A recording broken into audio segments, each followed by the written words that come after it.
శ్రీ గురుభ్యో నమః. శ్రీ శారదాదేవి చరితామృతం నుండి వేదకాల పునరాగమనం చూస్తున్నాము. ఈశ్వర కోటులు. అవతార పురుషులు తాము ఒక్కరుగా అవతరించరు. వారి అవతార ఉద్దేశ కార్యం కొనసాగడానికి వారితో పాటు కొందరు ఆచార్యులు కూడా ఏతెంచుతారు. అటువంటి వారి పుట్టుక, సమావేశము, ఉద్యమము మొదలైనవన్నీ ఏదో నాటకంలో తోస్తుంది. రంగస్థలంతో పాటు సంభాషణాదులన్నీ కూడా ముందుగానే సమకూరి సిద్ధంగా ఉంటాయి. వారు రంగస్థలం మీదకు వచ్చి తమ పాత్రను ఖచ్చితంగా పోషించి వెళ్ళిపోతారు. రాముడు, కృష్ణుడు, బుద్ధుడు, శంకరుడు, చైతన్యుల జీవితాల్లో ఎవరి జీవితాన్ని పరికించినా సరే ఈ విషయం తేటతెల్లం అవుతుంది. యుగావతారులైన శ్రీరామకృష్ణుల జీవితంలో ఈ విషయం మరింత స్పష్టంగా తెలియవస్తుంది. ఇలా తమతో పాటు వచ్చిన వారిని శ్రీరామకృష్ణులు ఈశ్వర కోటులు, సాధారణ జీవులు అని రెండు కోవలుగా వర్గీకరించారు. సాధారణ జీవులుగా వర్గీకరింపబడిన వ్యక్తులు పరిపక్వమైన ఉన్నత స్థితిలోని జీవులు. అవతార పురుషులతో పాటు జన్మించి వారి పావన సాంగత్యంలో తీవ్ర సాధనలను అనుష్ఠించి ఉన్నత ఆధ్యాత్మిక అనుభూతులను చవిచూసి ఉన్నతిని పొందుతారు. మరొక కోవకు చెందిన ఈశ్వర కోటులు అప్పటికే ఉన్నతిని పొందినవారు. ఊర్ధ్వలోకాల్లో నివసించేవారు. భగవంతుని ఆనతిని శిరసావహించి మానవాళి శ్రేయస్సు నిమిత్తమే ఈ లోకానికి వస్తారు. వారు సాధించాల్సిందంటూ ఏమీ ఉండదు.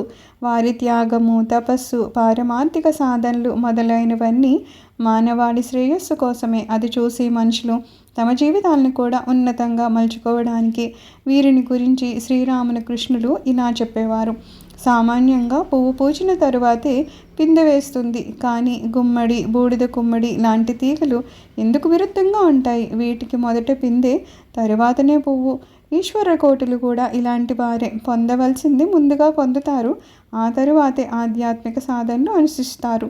తమ సన్యాస శిష్యుల్లో వివేకానంద స్వామి, బ్రహ్మానంద స్వామి, ప్రేమానంద స్వామి, యోగానంద స్వామి, నిరంజనానంద స్వామి, గృహస్థ శిష్యుడైన పూర్ణచంద్రుడు, ఈ ఆరుగురిని ఈశ్వర కోటులుగా ఆయన సూచించారు. ఈశ్వర్ల కోటుల పరిస్థితే ఇలా అయినప్పుడు ఇక ఈశ్వరి అవతార పురుషునితో పాటు వారి శక్తిగా జన్మించిన శారద ఏం సాధనలు అనుష్ఠించాలి?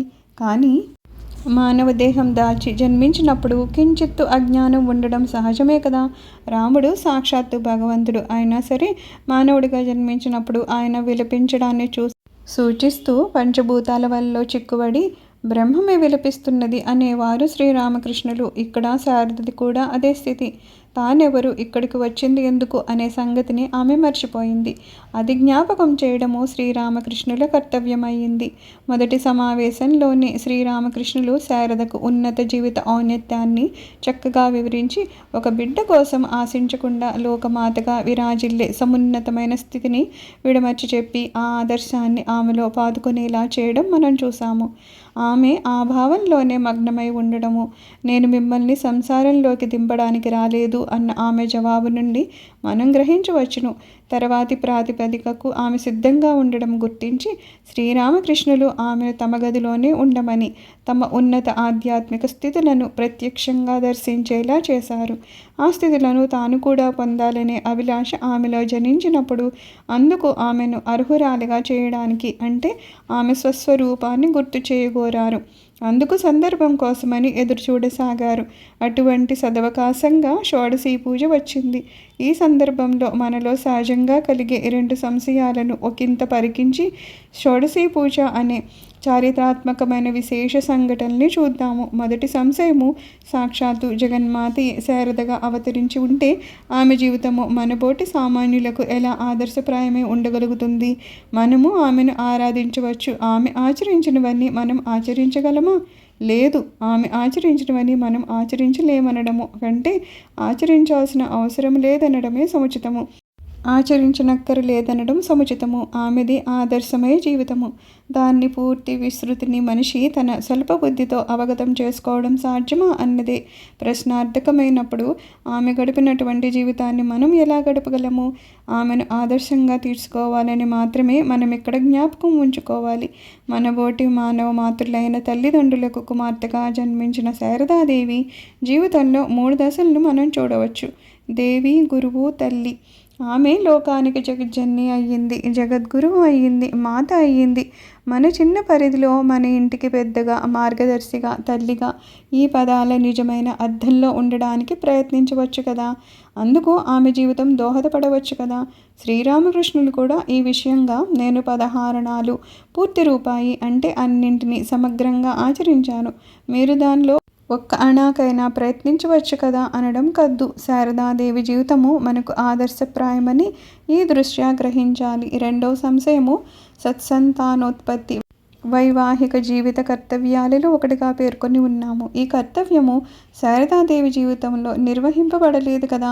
ఇది పూర్తిగా తప్పుడు అభిప్రాయము. జన్మనిచ్చిన బిడ్డను మాత్రమే సంతతిగా పరిగణిస్తే సంతతి అనే పదానికి అర్థం లేకుండా పోతుంది. రాజకీయము, విజ్ఞానము, కళ ఆదిగా గల అన్ని శాఖల్లోనూ ఒకరిని అనుసరించేవారే సంతతి అవుతారు. శారదాదేవి జీవితాన్ని మనం పరికిస్తే గృహస్థులు, సన్యాసులు అంటూ సంతతి సముదాయాన్ని ఆమె విడిచి వెళ్ళారు. అంతెందుకు, శ్రీరామకృష్ణ సంఘాధ్యక్షులైన సన్యాసుల్లో 4 ఆమె ప్రత్యక్ష శిష్యులే. అందువలన సత్సంతానోత్పత్తి అనే వైవాహిక కర్తవ్య నిర్వహణ కూడా ఆమె సమగ్రంగా చేశారని తేటతెల్లమవుతోంది. ప్రస్తుతము శారదాదేవి జీవితంలో ఒక ముఖ్య ఘట్టంలో ఉన్నాము. షోడశీ పూజ మూలంగా దేవి అనే సోపానాన్ని ఆమె అధిరోహిస్తున్నారు. ఆ పావన ఘట్టాన్ని ఇప్పుడు మనం చూద్దాము. సర్వం శ్రీమాతృచరణారవిందార్పణమస్తు. లోకా సమస్తా సుఖినో భవంతు. ఓం శాంతి శాంతి శాంతి.